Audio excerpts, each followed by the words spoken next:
మంచి విషయాలు తెలుసుకుందాం.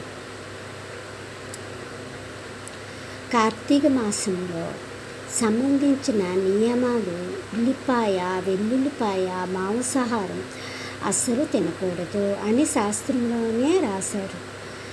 అలాగే ఉసిరికాయ తింటే మంచిదే, కానీ ఆదివారం కొబ్బరికాయ మరియు ఉసిరికాయ తినకూడదు అని శాస్త్రంలో చెప్పబడింది.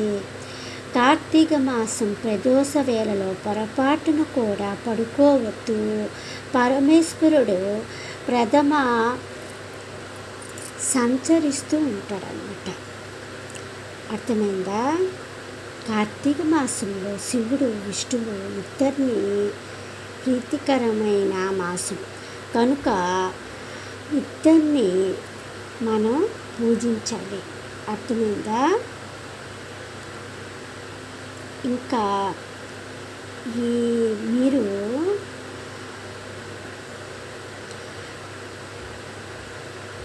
చెప్తామండి. నిషేధం: ఎట్టి పరిస్థితుల్లోనూ మద్య సేవించకండి. ప్రదోషకాలం పొరపాటును కూడా సంభోగం చేయకండి. ఓకేనా? శివకేశవులు విభేదాలు అనేది చూడకుండా వాళ్ళు